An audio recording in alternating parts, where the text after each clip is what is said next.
Hi, I'm Joe Graydon. I'm Terry Graydon. Welcome to this podcast of the People's Pharmacy, where we bring you the stories behind the health headlines. This podcast is brought to you by Redix Industries, makers of Utterly Smooth Body Cream. 800-345-7339, on the web at uttercream.com.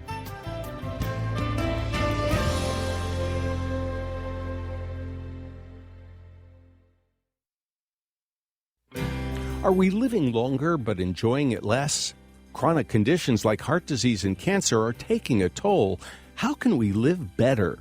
This is the People's Pharmacy with Terry and Joe Graydon.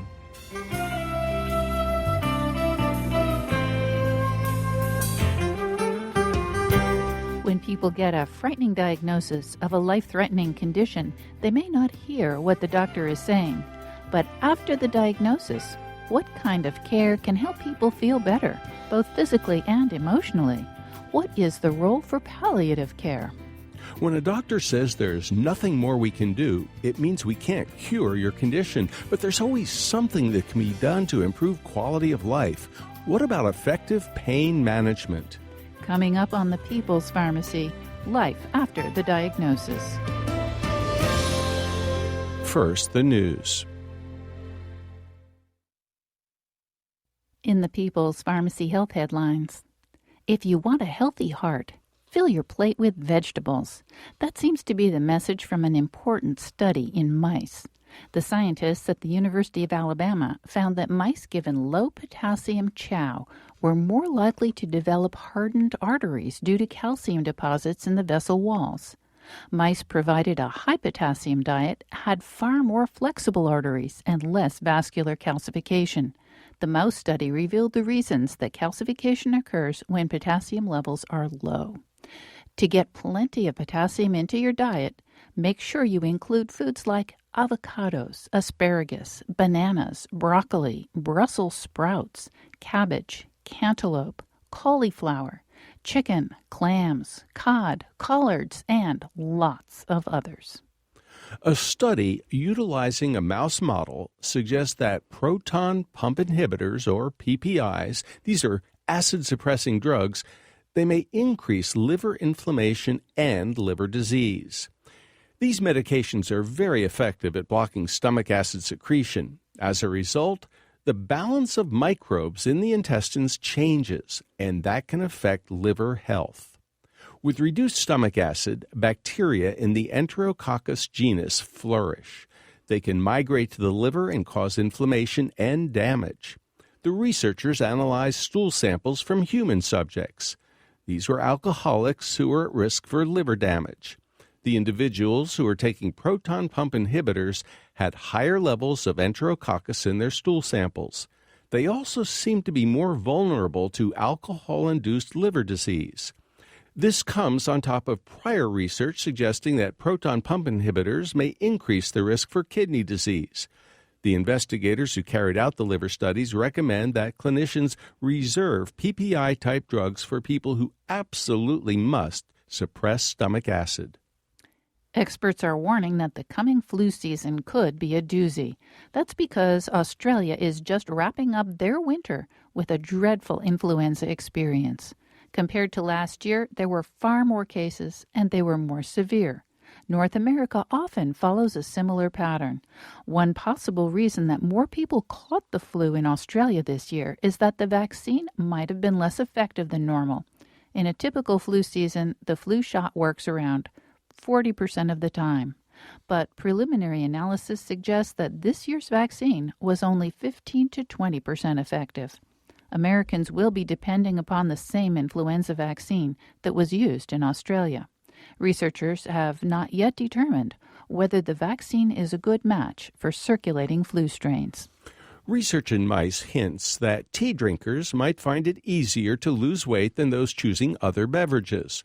The scientists knew that decaffeinated polyphenols from both green and black tea would keep mice from gaining weight. The compounds from green tea are absorbed into the body, but those from black tea are too large to pass through the lining of the small intestine. So, how would they work? Mice in the study were assigned to 4 different diets. All were high in sugar, which promotes weight gain. but one had low fat and another high fat. In addition, a group got a high-fat, high-sugar diet with green tea extract, while a fourth got the same diet but with black tea extract. The mice with either tea extract in their diets gained no more weight than those on the low-fat diet. Analysis of intestinal microbes showed a shift in the balance toward bacteria associated with lean body mass. A study from Europe reveals that many older people with dementia are prescribed inappropriate medications. More than 2,000 individuals were assessed. Roughly 60% of them were taking at least one unsuitable drug. Over one-fourth were getting 2 or more such medicines. These drugs include powerful acid-suppressing drugs called proton pump inhibitors, antipsychotic medicines, sedatives, and sleeping pills. People in long-term care facilities appear to be at greatest risk for receiving inappropriate medications. And that's the health news from the People's Pharmacy this week.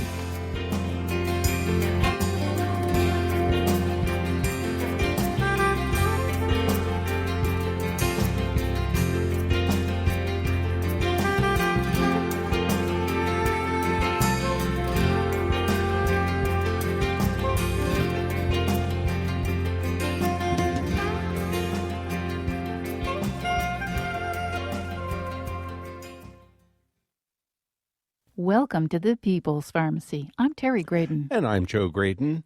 Americans are living longer than ever. That's a good thing, but we're also experiencing increases in chronic ailments like cancer, heart disease, and strokes. How can we maximize quality of life after a serious diagnosis? To help us answer that question, we turn to Dr. Stephen Pantelat, professor of medicine in the Department of Medicine at the University of California, San Francisco. He's the Cates Bernard and Hellman Distinguished Professor in Palliative Care and founding director of the UCSF Palliative Care Program. It received a Circle of Life Award in 2007 in recognition of excellence and innovation from the American Hospital Association. His book is Life After the Diagnosis, Expert Advice on Living Well with Serious Illness for Patients and Their Caregivers. Welcome to the People's Pharmacy, Dr. Stephen Pantelat. Thank you very much. It's really a pleasure to be here with you. Dr. Pantelat, you are an expert in palliative care, and I think we need to tackle that big word head-on right now, because I think most of us don't really know what palliative care is. Can you explain it, please? Absolutely. In its simplest form, palliative care is specialized medical care focused on improving quality of life for people with serious illness.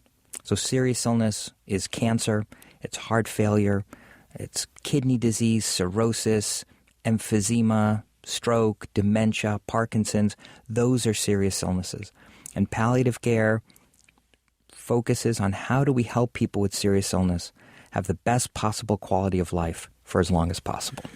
Well, Dr. Pantelat, I think a lot of people, if we were to dial back into our time machine about 20 or 30 years, if they got a diagnosis of one of those conditions, whether it be cancer or a stroke or a heart attack, that usually meant you have a few weeks or months to live.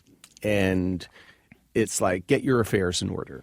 Now, right, you can live for many years with congestive heart failure, with cancer.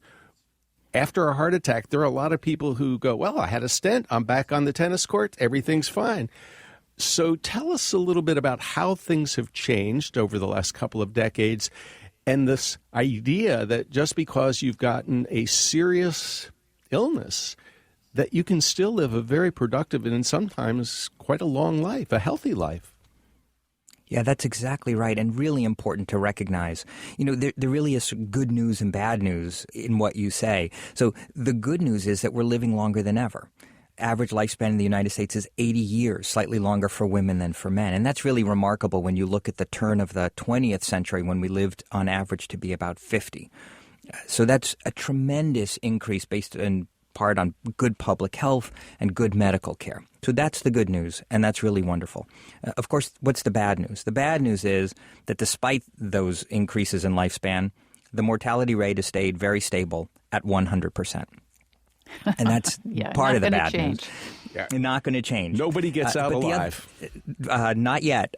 The other sort of bad news that's in there is what you reflected, which is while we are living longer, we are all going to likely live longer with serious illness. As you said, we'll have a heart attack. We might develop heart failure. We can live for years with cancer. We can live for decades with Parkinson's disease. And that creates challenges for us as people, as human beings, as family members, as loved ones, as caregivers. And the challenge is, how do you live well, and to know that you can live well with serious illness. Even with very advanced serious illness, you can live well, live a very full life, feel good, and know that there are things that you can do that help you live better and potentially live longer. And that it isn't always the medical treatments that necessarily help you do both of those things. Well, let's talk a little bit then about what a person can do if he or she has a serious illness. When someone gets bad news about their health or the health of a loved one, what should they do? Well, the first thing that happens is you become incredibly foggy. I mean, your brain shuts down. You don't hear a thing the doctor says after the diagnosis of cancer or heart failure or Parkinson's disease or ALS or any of those very serious illnesses that you mentioned. How do you deal with that fog? So you're exactly right. I think of it like the old Peanuts cartoons that were on TV. You know, it's like the parents talking. You know, when the adults talk, it's just wah, wah, wah. Mm-hmm. And that's what it sounds like after you've gotten that diagnosis, when the doctor says, you have cancer, you have Parkinson's disease. You don't hear anything. And the important thing in that moment is to recognize that you are in a fog and you're in shock. It's like you're flying in a plane, cruising at 36,000 feet, and all of a sudden the plane drops 10,000 feet and there's an engine on fire. And you think that the plane is going to crash to the ground and you're going to die. And that's how it feels in that moment. You know, when I had my patient Sam, who's 89 years old. He was a retired biology teacher living in a row house in San Francisco, married, still driving. He and his wife were going to ballroom dancing twice a week. And he developed this pain in his hip. And as we were working it up, unexpectedly found what turned out to be cancer in his liver. And I had to bring him in to the office with his wife and his daughter. And I said, you know, Sam, I'm really sorry to have to tell you this, but the biopsy of your liver showed that it's cancer. There's colon cancer that has spread to your liver. And he was in shock. You could see it's like the plane just dropped 10,000 feet and the engine's on fire. And he sat there for a minute, stunned. And then he looked at me and he said, so doctor, tell me, how long do I have? And am I going to die? And for so many people, that's exactly where their thoughts go. They may not say it out loud, but that's where their thoughts go. And that's really frightening, and it's really sad. And the message is that there are lots of things you can do, even if, as it was for Sam, this was likely going to be the illness that would take his life, and much sooner than he had expected, because he was otherwise very healthy. And what I tell patients to do and what I write in my book is, you know, take a moment. If the doctor starts talking, and we often do because it's such an uncomfortable moment and it's hard to just sit there quietly, just put up your hand and tell the doctor to just wait. And gather your thoughts. And it, in fact, may even be the case that in that moment you can't hear anything else.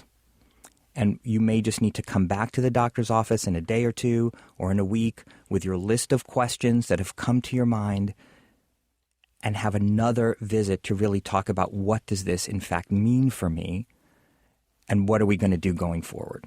What I found so interesting in your book about your conversation with Sam and his family was that when he heard the bad news, he thought that he only had a couple of weeks to live. And when you said, no, you know, with good treatment, we can maybe make it out to a year, that provided tremendous relief for him because it allowed him to think about, you know, next steps.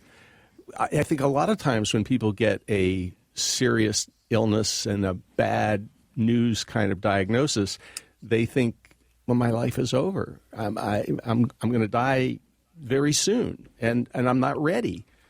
Tell us a little bit about, how people respond to that kind of news and the question that everybody wants to know, how long have I got, Doc? Right. That's absolutely right. And that is not only the first place people turn, but it's the place they continue to turn. So not only are they in shock, but they think they're going to die. And what was so interesting to me is that Sam thought, in fact, that he had 2 or 3 weeks to live. And I don't know where that came from. Maybe he had family members, maybe something he saw on television, right? People get their medical information in many different ways. And so when I addressed that directly with him and we talked about his prognosis, and I said, Sam, honestly, I think we're talking many months, maybe a year. It was, in fact, a relief. And I shuddered to think what would have happened if Sam had gone home thinking he had 2 or 3 weeks to live, when, in fact, it was more like months to a year. And, in fact, Sam lived just about a year. So that's why it's so important to have these conversations. And as difficult as they are to talk about prognosis, and doctors don't like doing it, it's really important to know, because how you decide what you're going to do, what treatments you're going to take, what you want to do in your life depends so much on prognosis. If you had weeks, if you had months, if you had years, if you had decades, you would live your life very differently.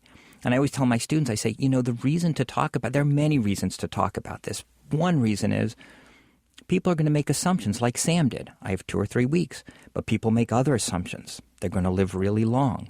I had a patient of mine, Joe, who was in his late 80s and had just had a heart attack and was in the hospital, and I saw him afterwards, and we were talking, and this was in the summertime.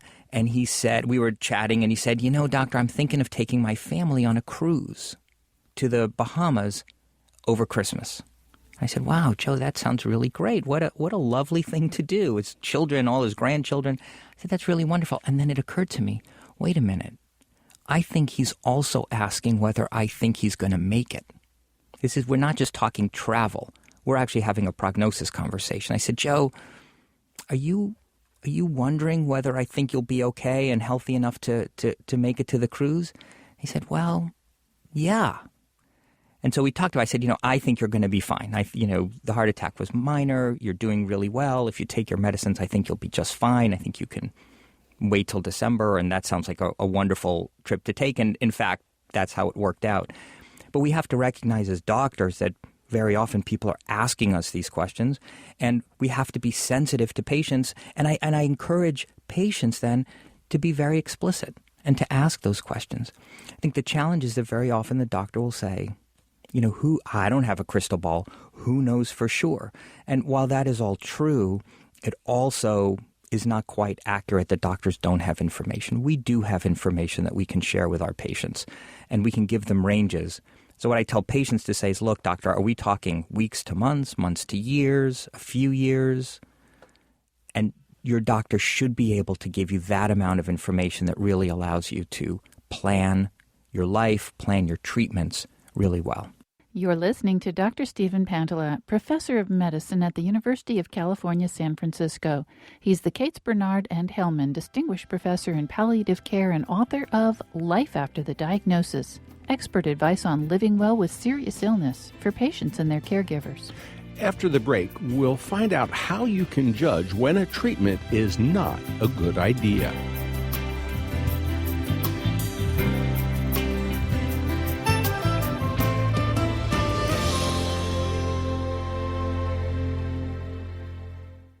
You're listening to The People's Pharmacy with Joe and Terry Graydon. If you value the health information you get when you listen to The People's Pharmacy, consider subscribing to our email newsletter. You'll get the latest health news and information on upcoming podcasts delivered to your inbox twice a week. Look for the link at peoplespharmacy.com.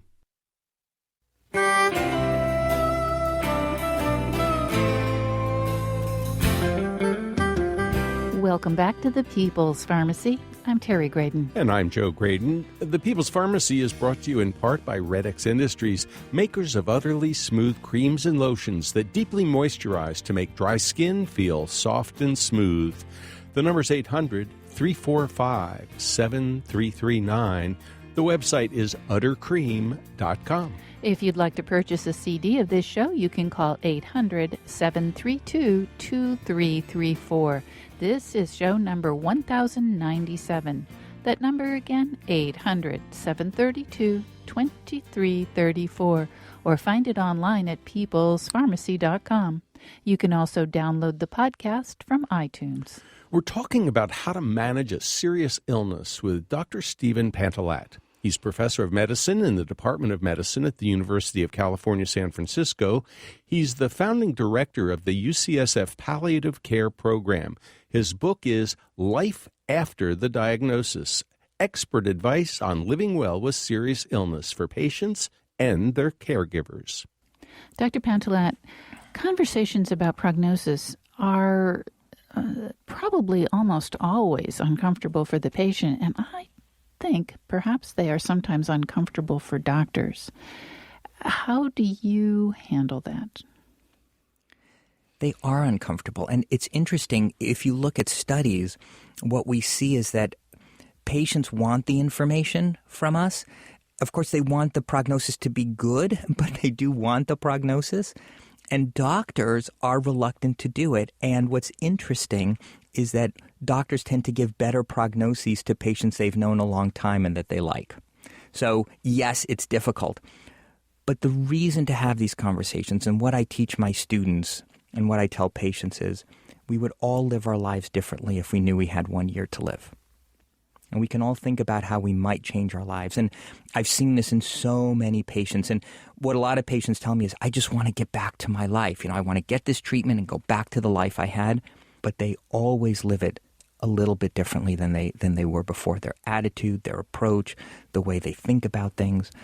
And because that's true, because we all think, gosh, if I found out today I had a year to live, I would live it differently.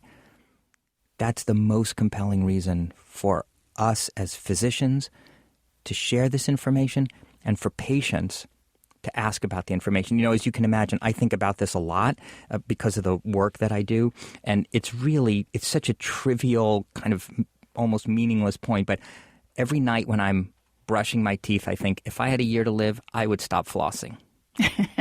Because I don't like it. And it's kind of a hassle.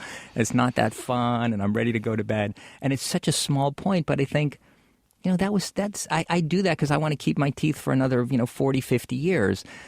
But if I had a year to live, forget it. That's just one of these small things that I think I would stop doing. And you might decide to have ice cream for dessert a little more often. I might have ice cream for dinner. Dr. Pantalat, I do have a question about this notion of prognosis and the things that sometimes doctors may say that are confusing.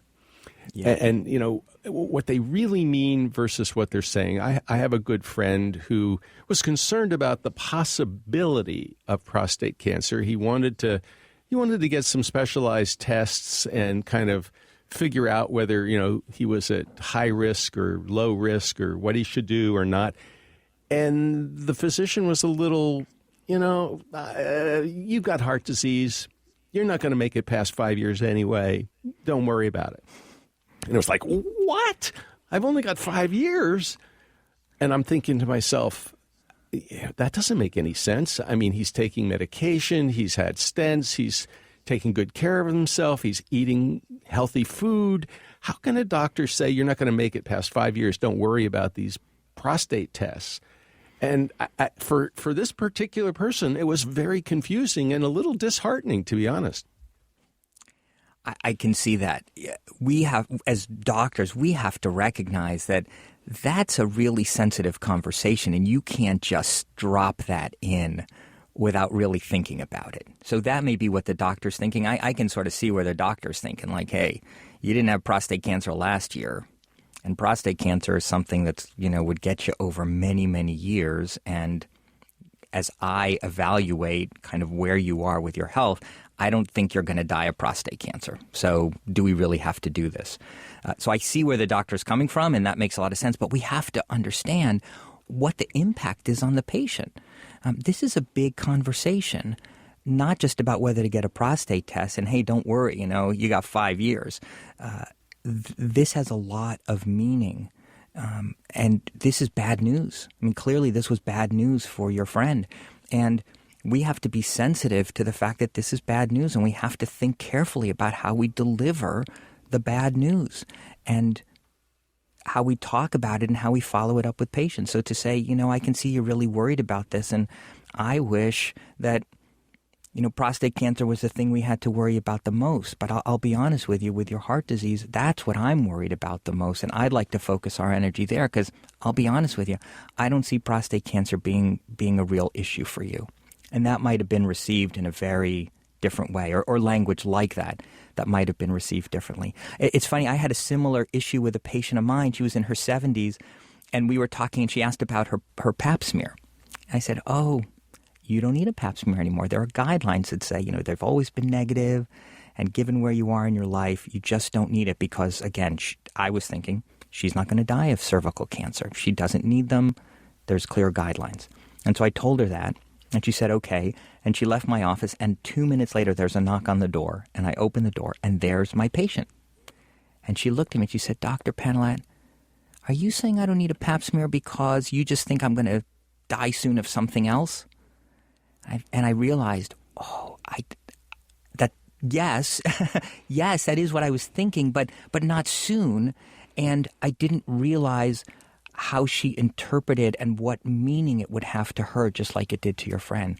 And we have to be very thoughtful as doctors to recognize that we are often having these prognosis conversations even when we don't think we are, and we have to recognize how meaningful and important they are to our patients. Dr. Pantallat, you say in your book the most important message to take away is that something always can be done to help. Always. What can be done if a doctor says there's nothing more we can do? What should patients take away from this message that you're trying to share today? What they need to take away from that is what the doctor means is, I can't cure your illness. That's what the doctor means. And I teach my students, don't say that. That just sounds terrible. It sounds like you're abandoning the patient. There's nothing more we can do. There's always something that can be done. So I may not be able to cure your illness. That is what the doctor means when they say nothing more we can do. But there's always something to do. You're worried about pain. We can take away your pain. You're worried about being alone. We can help you not have to be alone. You're worried about who's going to take care of you. We can help you think about what's the right caregiving plan to make sure you get the care that you want. There's always things that we can do to help people feel better, to feel supported, to feel like they're getting the care that they really want and being able to live their life as well as possible. So if the doctor says that, I tell my patients to say, just stop the doctor and say, Doctor, I understand that there may not be a cure for my illness, but surely there are things we can do to help me feel better. Dr. Pantallat, another situation that may arise where a prognosis conversation would be perhaps really useful is when an elderly person with a lot of serious illnesses is diagnosed with something else. A cancer, let's say. This happened to a friend of ours. A person in his early 90s with many serious chronic conditions, diabetes, heart problems, lots of stuff. And he was diagnosed with a rectal cancer. And for whatever reason, and we don't know how this happened, he decided to go along with the doctor's recommendation that this be treated with radiation. It made the last few months of his life miserable. Yeah. For a person who was probably not going to get a great survival benefit from this kind of treatment. How can patients evaluate what is being offered to them and decide whether or not it makes sense? Yeah, I'm so sorry to hear that story. And I see this a lot. There's this myth in our culture that's very pervasive that says, you have to choose between living well and living long. And to live long, that means, hey, take all the possible treatments we have for your illness. And if you want to live well, that means you're going to have to sacrifice some longevity in order to live well. And that is just a myth. That is not true. And in fact, sometimes the opposite is true, that taking the treatments like your friend did for radiation for rectal cancer made his life miserable, as you said, and it probably didn't change how long he lived. And in fact, it may, in some circumstances, make you live less long. In fact, there was a study that was done that looked at people with advanced cancer, people who had a prognosis of 6 months or less. And they asked them about their quality of life at the beginning of the study. And they divided them into 3 groups. People who said, my quality of life is terrific, my quality of life is okay, and my quality of life is pretty poor. And then they followed them through their illness until the time that they died. And asked their family members, what was their quality of life kind of really at the end? And what they found is that whether people took, and then they divided them, did you take chemotherapy or not? Did they elect chemotherapy? And what they found is whether you took chemotherapy or not had no difference on survival. It didn't change how long you lived. And if your quality of life was good at the beginning of the study, when you enrolled, if you took chemotherapy, it made your quality of life worse near the end of life. If your quality of life was kind of moderate or poor at the beginning, it didn't make it any worse, but it didn't make it any better either. And so in that situation, kind of typical, kind of traditional chemotherapy neither helped you live longer nor help you live better. And we have to understand that that's possible. And there's this compelling need to want to do something about the illness. There's rectal cancer. We can't just do nothing about it. We have to do something. But sometimes the best thing to do is not to treat the underlying illness, but in fact to get palliative care. And there are studies that show that patients, for example, with lung cancer, all of whom got chemotherapy, standard chemotherapy at Harvard, which is apparently very good, those people who got palliative care in addition to their chemotherapy, and this was for metastatic lung cancer, so that's cancer that is not curable, that's spread throughout the body. People live on average 9 months. People who got palliative care in addition, they had less pain, they had less shortness of breath, they had a better quality of life, and they lived longer by 3 months than the people who got chemotherapy alone. So that's why I would encourage, your friend to have sought out palliative care and to really ask those questions of the doctor. What will this do for me? What benefit am I going to get? Will I live longer? Will I feel better? Because no doubt you're going to get the side effects of the treatment. And the radiation is one of those treatments that sneaks up on you. The first few treatments, you're like, this is nothing. You just lay there on a table and they point this little machine at you and it feels like nothing. But boy, by the end of 2 weeks, you're suddenly so fatigued and worn out, and the side effects really do build. And you really have to ask the really important and very hard questions. And it's so compelling to want to do something. But I like to quote Thich Nhat Hanh, the Buddhist teacher, who said, don't just do something, sit there. And sitting there and really understanding what's most important to me. Ask yourself that question. What do I hope will happen as I look to the future? What am I worried about? What are the most important things to me? How do I want to spend my time, given that this is where I am right now? This is the hand that I've just been dealt. How do I want to play this hand? Is really important. And to ask your doctor the hard questions about what this treatment will do for me to help me feel better, and will it help me live longer? Dr. Pantelette, this became very personal for you when your mother was diagnosed with lung cancer. I wonder if you could share that experience with our listeners. Yeah, well, this was, in addition to being incredibly sad, was such an eye-opening experience for me. She had a very rare form of cancer that presented very late. So she presented with an obstruction of her vein, where she almost passed out, and it was really kind of a life-threatening presentation. And what was so interesting to me is, with all the knowledge that I had, I went into fix-it mode. And so I was reading all these studies, and I was going to the literature, and I said, Mom, it looks like you have this rare, and she did have this very rare form of lung cancer. I said, but there's some studies that show that it might respond to treatments for kidney cancer, and I'm thinking we should try those, and I'd like you to, she was living in Los Angeles, I said, you should come to UCSF, and I'm going to get you an appointment with my friends who are experts in this. And she just said, thank you so much, but no thank you. This is serious, just like you said. And, that's not what I want. And what she really wanted was to be home, and she wanted to be surrounded by family, and that's exactly what she did.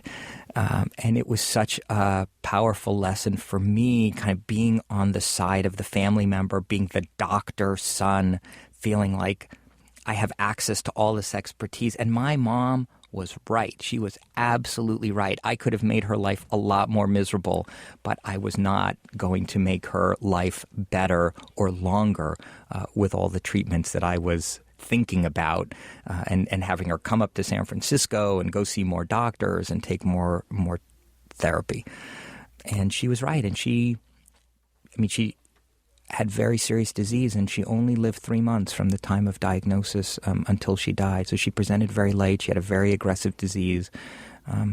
But she spent every day surrounded by loved ones. My aunt, my sisters were there every single day. We came down to visit her.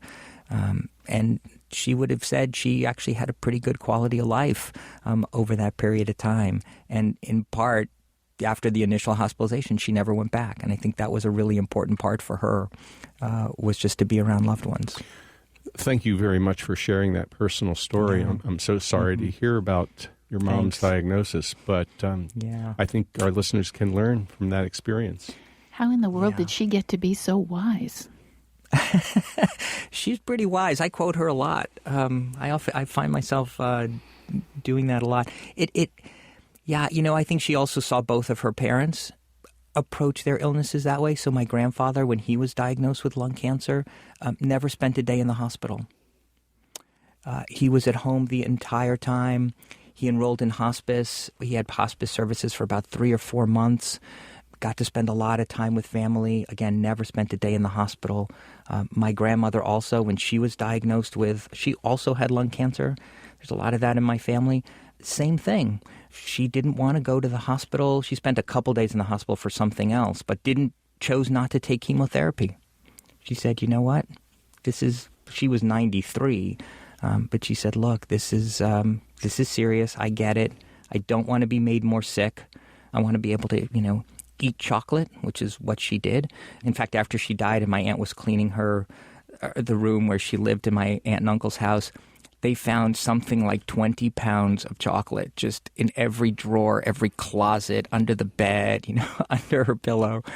And I remember at her memorial, I was talking about her and I said, she was so sweet and now we know why, because if you are what you eat, she was 90% chocolate. You're listening to Dr. Stephen Pantelat, professor of medicine at the University of California, San Francisco. His book is Life After the Diagnosis, expert advice on living well with serious illness for patients and their caregivers. We need to take a short break. When we come back, we'll find out if people who need pain medicine are being frightened away from narcotics by the opioid hysteria.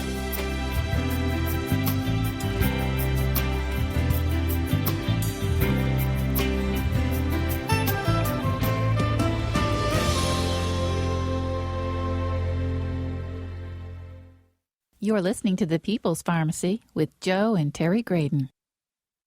If you're enjoying this People's Pharmacy podcast, why not head over to our website where you'll find a wealth of information on medications, conditions, home remedies, and ways to keep yourself healthy. You'll find it all at peoplespharmacy.com.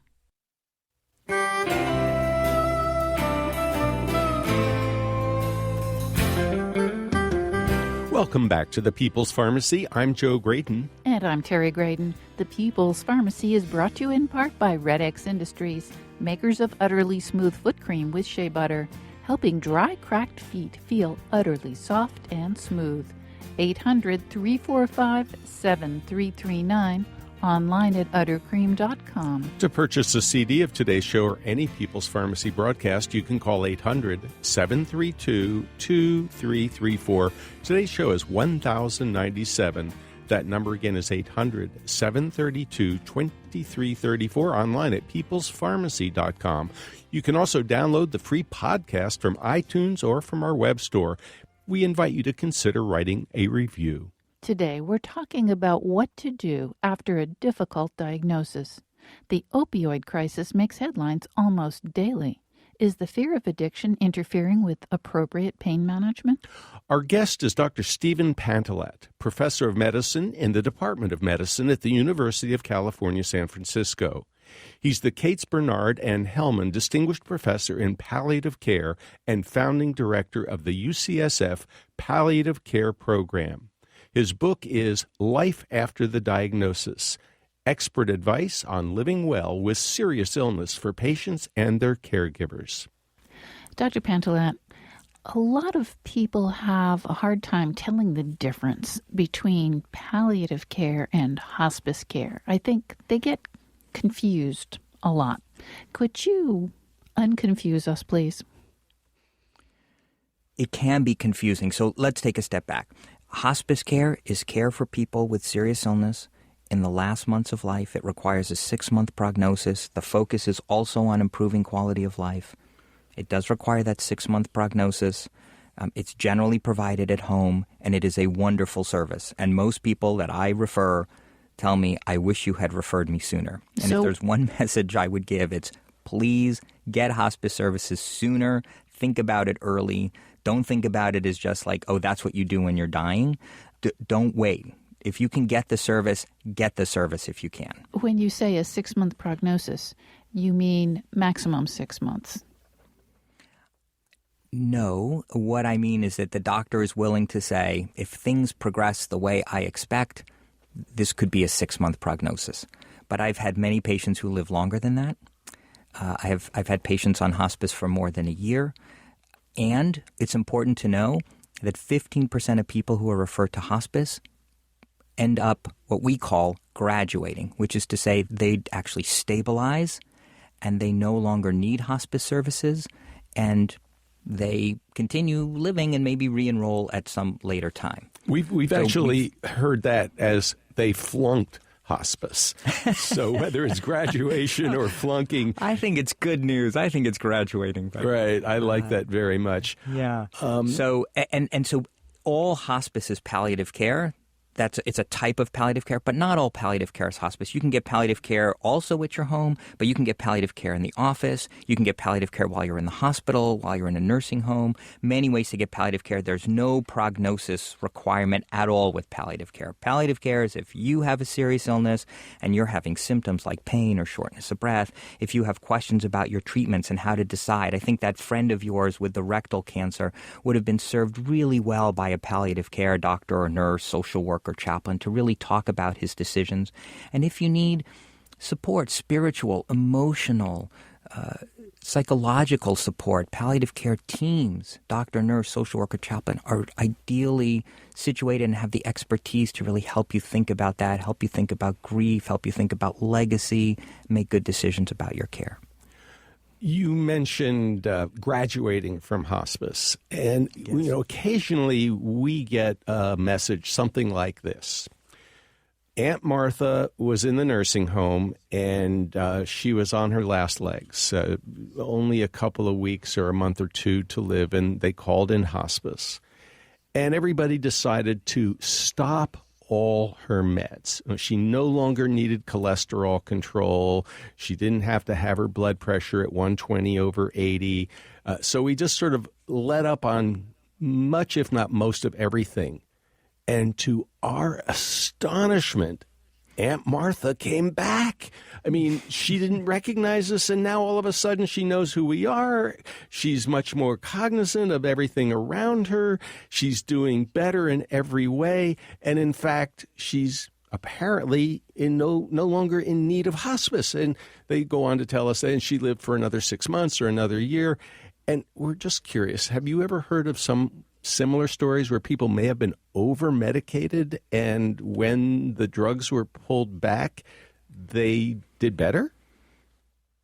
Absolutely. I've seen it both, for people that I see in the office as well as in the hospital. So just to be clear, we actually did a study. The Palliative Care Research Cooperative Group did a big study that looked at, for people with serious illness, can you safely stop their cholesterol-lowering drug, their statin drugs? And what we found is, yeah, it's absolutely safe to stop. So that's one thing, absolutely I would recommend that to people. Often patients want to simplify their medications. And what we do is we look at every medication and we ask the question, is this medication helping you feel better? Is it going to help you live longer or not? So, for example, people with heart failure, those medications, we know they help you feel better, they help you live longer, and they keep you out of the hospital. We continue those medications literally until the very end of life, things like beta blockers and ACE inhibitors, for example, those classes of drugs. But there are many drugs that people are on that, they really don't need. And we have to remember, all of those things take a toll. Patients say, oh, I'm so nauseated in the morning. Well, tell me about what happens. Well, I take this handful of pills in the morning, and then I'm nauseated. I can't eat breakfast. Well, let's look at your pills. Do you really need them? And a lot of them are psychoactive, so they affect your thinking. They can cause confusion, and very often people will feel better. And we see this in the hospital all the time. Someone's in the ICU, they've got IV lines in their neck, and they're getting, dialysis, and they've got antibiotics and all these other medications, and they're just miserable, and they feel bad, and they have a tube down their nose and oxygen. And if you just start taking those things, and it takes energy to deal with all those things. And if you can sort of peel back the things that are not necessary and really focus on comfort. I stand at the foot of the bed and I think, how can I help this person be more comfortable? Often you see that this energy can now be focused on interacting with loved ones, and they do, in fact, feel better. Dr. Pantalette, I think one of the things that occurs to people perhaps immediately or soon after getting a life-threatening diagnosis is pain control. Am I going to be in pain? Will the doctors be able to help me control my pain? What's the usual answer to that? The answer is yes, we can control your pain. So this is one of the most common concerns that people have. I hear this all the time from virtually every patient. They worry about being in excruciating pain. And pain is very common. We should know that. It's not universal for people with serious illness, even people with cancer, heart failure. We see it in every illness, but it's not universal, but it can be very severe, and we have very good treatments for it. And so one of the things that I do when I ask people, what do you worry about as you look to the future? What worries you the most? I often hear about pain, and I can reassure people that we're going to take good care of your pain.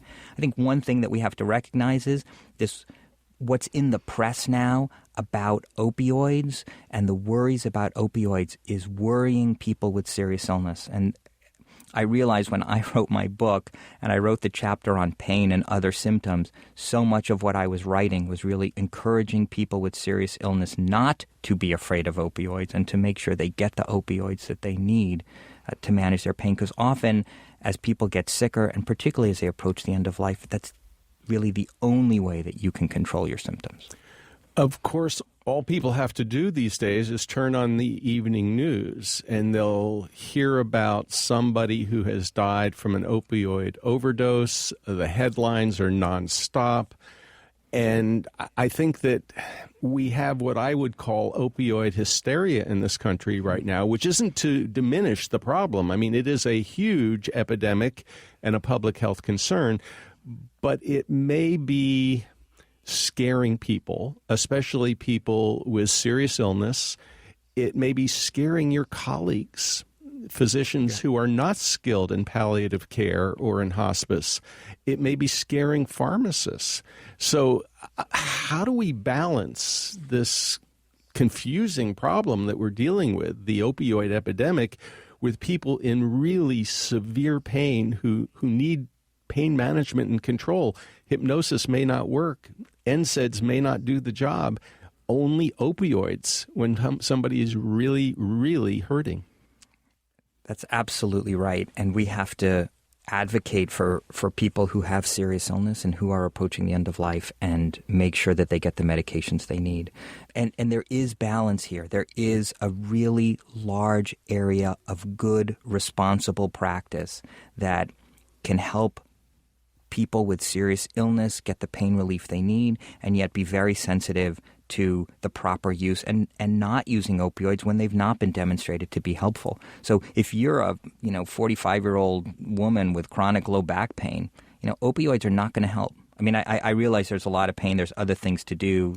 that's not my area of expertise, but there's there's no evidence that opioids are going to help you in the long term, make you more functional, make your back pain better. I think that's really where we have to worry. If you're a 45-year-old woman with widely metastatic ovarian cancer that's in your bones, you have to use opioids to make that pain better. And there's no excuse for letting someone like that suffer. And we have to use opioids in that setting. Patients have to ask for them, and doctors have to give them. And if there's a history of addiction for the patient, we have to be sensitive to that. We have to talk about that. I talk about that with my patients. Hey, I know you had an addiction to methamphetamines, or you had an addiction to cocaine before. So that's something this is something we're going to have to pay attention to. But I don't want you to be in pain.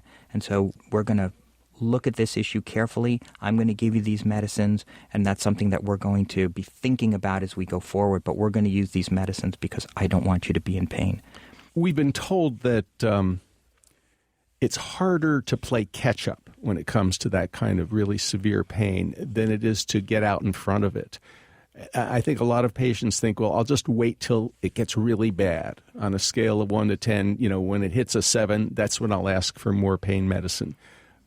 But that can be counterproductive, as I understand it. Absolutely. Well, first of all, it means you're waiting for the pain to get bad. And so you're having some period of time with bad pain. No reason for that. And it is absolutely true that it takes more pain medicine to make severe pain go down than it does to keep the pain away. And so the best plan is to be taking if you're having pain every day and it's pretty chronic, the best plan is to take what we call long-acting pain medications to really keep it at bay, and then take what we call short-acting medicines as needed when pain gets worse. Like, when I go up to take a shower, or when I'm doing the dressing changes, or, in the morning when I'm getting out of bed, I know that I'm going to have more pain. So along with taking the long-acting, which is kind of my kind of basic level of pain control, I know that a half hour before I take my shower, I take a little extra, and that makes the shower really possible for me. I'd like to ask about hope. How does hope play into this entire conversation about life-threatening illness and how people cope with it? In caring for thousands of patients over the last almost 30 years, I have found hope to be one of the most important and one of the most durable emotions that patients have. And we worry a lot about hope and that we're going to take hope away. If we really talk about what's going on, if we talk about how sick you are, that's just going to take away your hope. And we have to remember that hope is durable and it is part of the human experience. And knowing what's real and what's really going on with your illness doesn't take away hope, but it can refocus your hope into what's realistic and what's possible. And it allows people to focus on the hope that is more realistic for them and on the things that are really most important.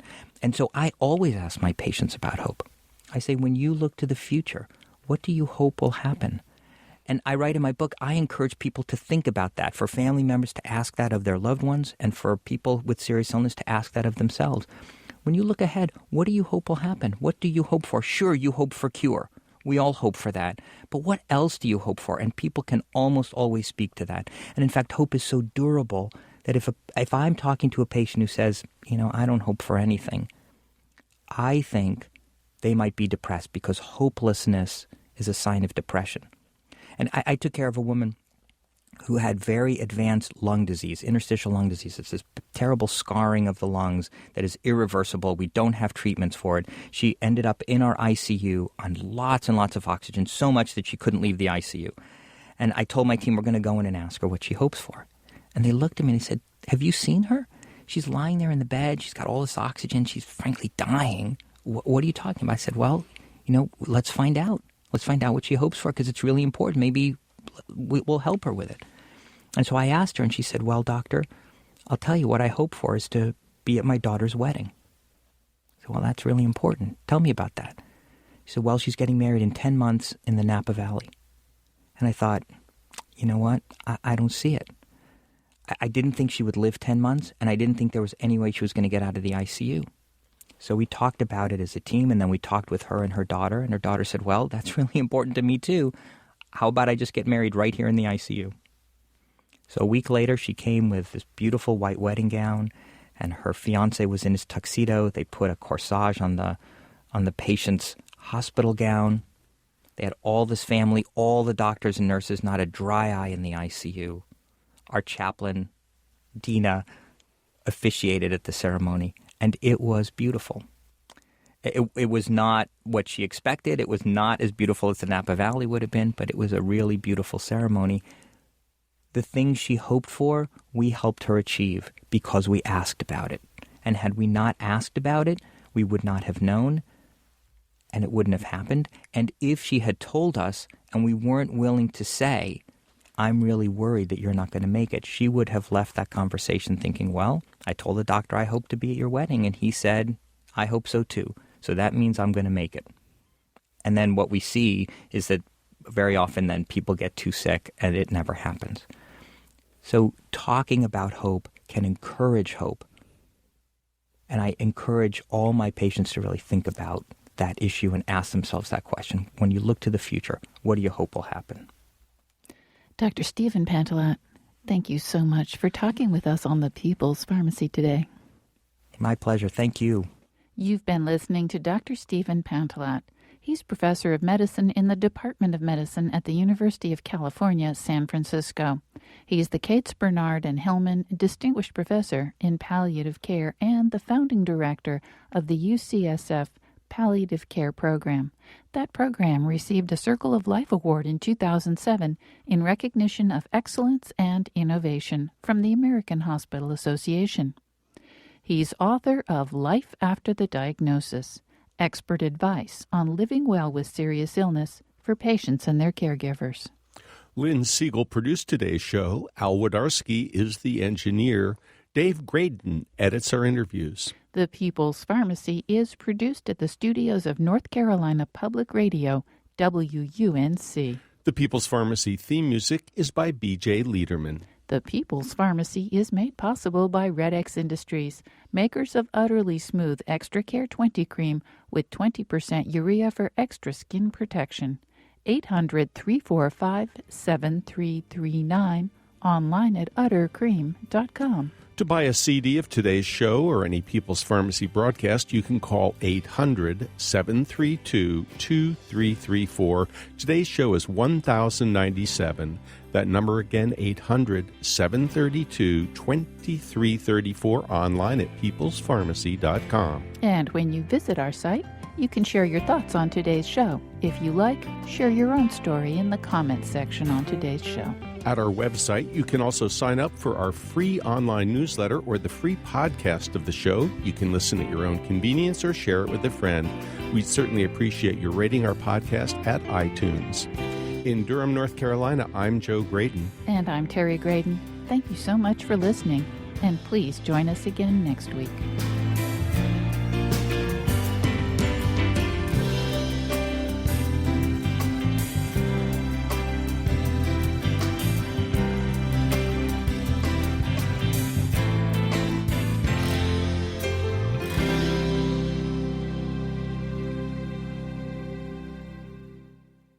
We hope you enjoyed this podcast. If so, please consider taking a minute to write a review on iTunes. And thanks for listening to The People's Pharmacy.